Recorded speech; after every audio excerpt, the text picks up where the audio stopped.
Hi nurses, this video is just for you. In this video, I'm going to explain how to approach a writing task, how to use your 5 minutes reading time effectively, how to demonstrate the 6 assessment criteria in your writing, how to use the sample answer provided, and how to learn from completed writing tasks. So let's get started. The nursing writing test includes 3 possible types of letter: referral, discharge, and transfer. The reader of your letter could be to a number of different healthcare professions. For example, nurse to nurse, nurse to doctor, nurse to an allied health professional, such as a physiotherapist, dietitian, etc. Until you turn over the test booklet at the start of the reading time, you don't know which scenario it's going to be. The most important point is to be prepared to be flexible, to meet any one of these letters and readers. Every patient is different. Their social background, their medical history, their current situation, these will all be different. Just like you wouldn't speak to each patient you meet during your working day using the same language and expressions, you need to be ready to use language and paragraph structure to make your letter personalised to this patient and this situation. Only then will you be demonstrating to the assessors that you have the English required to score a C+ grade or higher. Turning over the test booklet, there are 3 things you want to check as a priority. Although you cannot highlight or make any marks on your test booklet in the reading time, I'm going to highlight these 3 things so you can clearly see what my eyes are looking at and can follow the approach yourself. The first 2 pieces of information are provided at the end of the case notes, so go straight there first. Who are you writing to and what is their job role? We can see that we're writing a letter to Mrs. Cullen, a university practice nurse. What are you writing to her about? We can see that in the letter we're going to briefly outline the patient, Jake Peterson's history, and your concerns. Back at the start of the case notes, you will find the 3rd piece of information.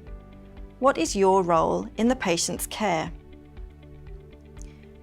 We can see that you are writing as a nurse at a boarding school, and that Jake Peterson is a male student at your school who has come to you complaining of hair loss and associated depression. At this point, you might be worried that you haven't written a letter to a university nurse before, but don't panic. Although the setting may be different to a task you have seen or practiced before, at a basic level it is still a letter from one nurse to another nurse, and you will be able to apply your knowledge of this letter type to this scenario. So far, these 3 pieces of information haven't told me specifically what type of letter I'm writing. This is useful to know when thinking about the purpose of my letter, one of the assessment criteria. Looking again at those 2 areas of the case notes doesn't answer my question, so I look above to the most recent information about the patient and find these details at the end of the case notes. I can see I'm writing a letter to a university medical practice to monitor and organise special exam arrangements. From these details, I can understand I am transferring Jake from my care at the school to the nurse at the university. With this in mind, and remembering the specific reasons for writing this letter, to monitor Jake's condition and organise special exam arrangements, I can start reading through the case notes line by line, deciding whether each one is relevant to the reader or not. To help me make the decision, I will ask myself 2 questions each time. Is this case note relevant to the current situation? And will this case note affect how the reader continues care for the patient? If the answer to both questions is no, I can omit this information. But if the answer to either question is yes, I will include this information somewhere in the letter. In the reading time, you have to make mental notes as you read for your understanding, but I'm going to highlight the notes which I pick out to be relevant so you can see what I'm doing. Jake's name and date of birth are going to be useful to include in the RE line, but his age is not particularly important given that he's about to go to university. and the address of the school is also not something I need to include. From Jake's social background, I can see that there are a lot of details here that I don't need to include in my letter. I notice that his father has male pattern baldness, but as it onset in his 50s, it's unlikely to be linked to Jake's current hair loss. Moving on to the presenting complaint, all of this information is going to be important for me to include to the reader as the reason for writing. I can also see that the depression has not been clinically confirmed from the use of the question mark at the beginning of the line. At the start of the treatment summary, I noticed the dates start in 2014, so I skimmed down this column to get a sense of the timeline, which is going to be important for me to clearly communicate Jake's history to the reader. The first appointments were in March 2014 and May 2014. And then between 2014 to 2018, there were no further appointments until December 2018. Then we have regular appointments occurring in February, March, May, June, July, and today in August in 2019. This helps me consider my structure. I can start to imagine one paragraph explaining the initial history in 2014, and then another paragraph on the more recent history. Looking at each date in detail and starting in March, I noticed that Jake presented with hair loss in patches and anxiety, and that the nurse makes a guess about what could be the cause of this as a possible school bullying incident. Also that she refers him to a trichology specialist. In May 2014, we can see the trichologist's report that no etiology was established and the condition is possibly exacerbated by stress. I noticed that a steroid cream was prescribed, but that it caused personality changes, aggression and sleep loss, and so the medication was discontinued. Between 2014 and 2018, there was no further hair loss and intermittent hair regrowth. Thinking about those two visits together, I can now make some decisions about which details are relevant. From the first visit, the presentation details are relevant. From the second visit, the detail that no cause could be established is relevant, and it would also be important to mention that medication was prescribed but discontinued. The specifics of the medication are not relevant, but the reasons for discontinuing it are. Then there are 4 years where the symptoms seem to be resolved. In December 2018, the anxiety returns and with it pronounced hair loss. At Jake's checkup, we notice that he has lost 6 kilograms over the last 2 months. I can see that the nurse recommended that Jake sees a doctor about his hair loss, anxiety and weight loss, but that Jake is reluctant. He asks about natural remedies, for example homeopathy, and that the nurse discusses the efficacy of these, but that Jake is still keen to try. When he returns in February, I can see that there have been no results and that also the cost implications of the homeopathic treatment have led to an increase in Jake's distress and low mood. The next 2 points look interesting, but are not relevant to the reasons that I'm writing to the reader about. In March 2019, Jake was referred to the school counsellor but did not attend.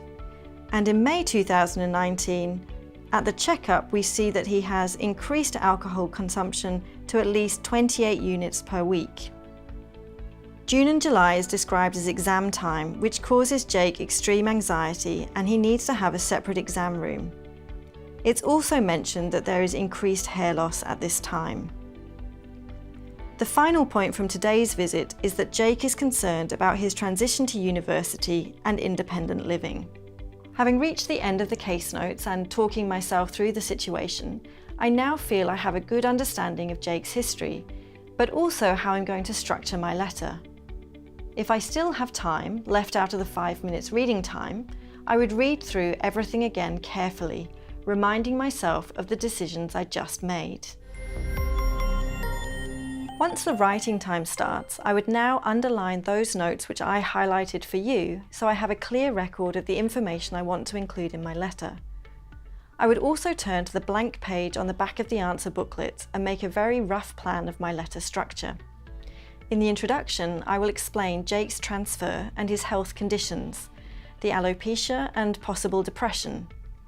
In the middle paragraphs, I will focus on how the situation has developed in the last 5 years. In the final paragraph, I will include the specific requests for the reader, the monitoring and special exam arrangements. I'm now ready to start writing. I have a clear plan in my mind, and it should be easy to record all the information in the 35 minutes I will have left and still keep some of this time to check my work at the end. I'm not going to write the whole letter now, but just to point out a few things. Opening my answer booklet, I'm going to start with the reader's name and the address, which I can copy directly from the writing task. Underneath this, I will add the date, which is today in the case notes, so 30th of August 2019. Next comes my greeting, Dear Mrs. Cullen, followed by the RE line, Mr. Jake Peterson, DOB 1703-2001. But remember, the order of the greeting and the RE line can be reversed if you prefer. Then will come the body of my letter, the paragraphs.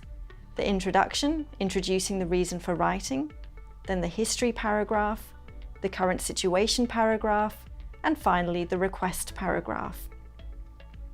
Underneath all of this, I will add my ending, Yours sincerely, and finally my job title, Nurse.